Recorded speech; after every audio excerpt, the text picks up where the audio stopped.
Yes, it's the father of the bride again.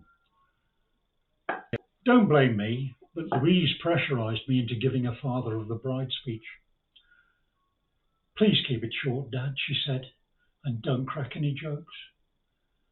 Well, as my kids, grandkids, and my Susie know, I never do as I'm told.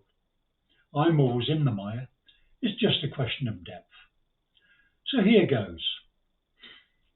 I had a quiet father-in-law to son-in-law chat with Alex, and I explained Louise's concerns and my dilemma about making a speech, how my shy and retiring nature affected me when making speeches, and about my uncontrollable rambling. I told him that I was worried guests would fall asleep, which has happened in the past. He said, "Don't worry, pal. I'll keep the bar open late, and I will personally settle the bill for extra refreshments should you overrun." Such a nice boy. Good choice, Louise.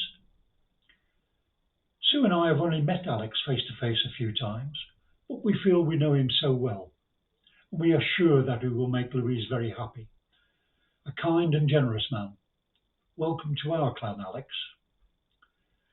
I remember well when Alex asked me for Louise's hand in marriage.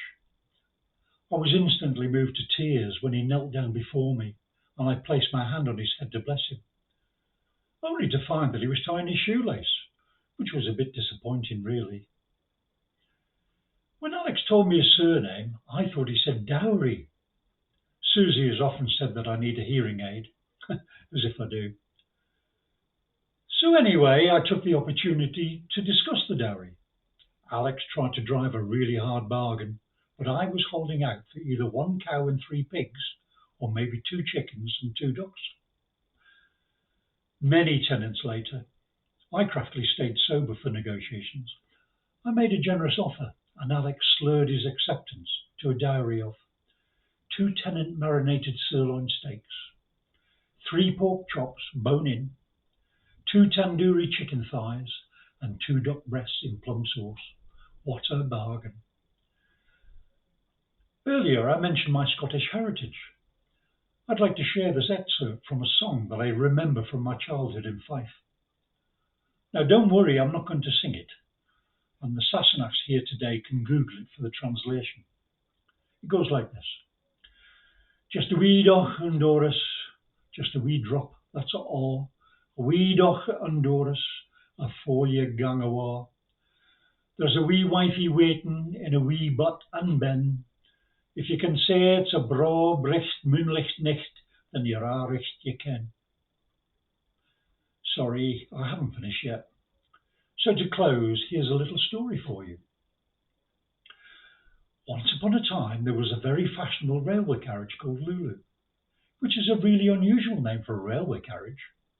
She was one of several carriages attached to a day trip excursion train that travelled regularly along a particular stretch of track in all weathers, carrying passengers to various places so that they could have an enjoyable and relaxing time. It was a tedious job, and Looloo was always envious of the places she stopped at, the beautiful views, seeing and hearing people enjoying themselves. One day that might be me, she thought blissfully.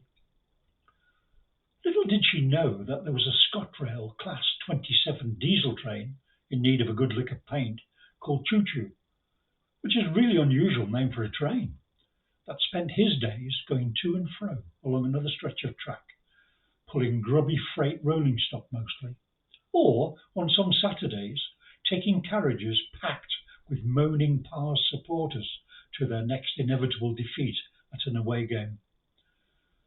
He was understandably really miserable about his lot. One day, he thought, my life might change for the better. Most unusually for ScotRail, the service on Choochoo's track had to be diverted because of maintenance. Choochoo wasn't particularly bothered, as it would at least mean a change of scenery. The diversion meant that at a particular place it became a single track, and so other trains would have to wait at a passing point before they could carry on with their journey. Looloo's excursion train was also affected, and she waited and waited at the passing point one day for an oncoming train to pass. She didn't know it at the time, but it was Choochoo. As he passed Looloo, Choochoo sounded his klaxon, and he winked when he saw Looloo's startled face. Cheeky, what's it? She thought, smiling coyly. For the next few days, Looloo and Choochoo would pass at the same point on the track, and both began to look forward to their daily encounters. The klaxon wasn't needed anymore, and the winks had become smiles, and each day then had a special meaning for them both. But oh no! The maintenance work was completed ahead of schedule, which was a first for ScotRail. Looloo and Choochoo returned to their boring schedules. Oh dear, and things were going so well. A little time later, Looloo was taken out of service and shunted to a siding for a wash and brush up to keep the ungrateful passengers she carried happy. There she was, all alone, waiting to be reconnected to the excursion train. Choochoo was equally disconsolate, poor thing. Each day was a misery, and he missed seeing Looloo. One Saturday morning he was taken off his usual Pars run because they'd been relegated, and there were no supporters to take to their match against the school's under-11 side in Thurso. So he was tasked to go to the shunting yard to move some surplus rolling stock here and there. He was not a happy Choochoo, but imagine his delight to find himself being coupled up face to face with Looloo. As he closed up to her to make the connection, he made sure that he pressed his buttocks against hers so there could be no mistake about how much he liked her. Looloo blushed. Choochoo looked into her blue eyes and said, "Choochoo really loves Looloo. Will you say I do?" In an instant, Looloo replied, "I love Choochoo too. Of course I'll marry you." And so, with klaxon blaring and firmly coupled together, they sped off into the tunnel of love and onto a happy married life.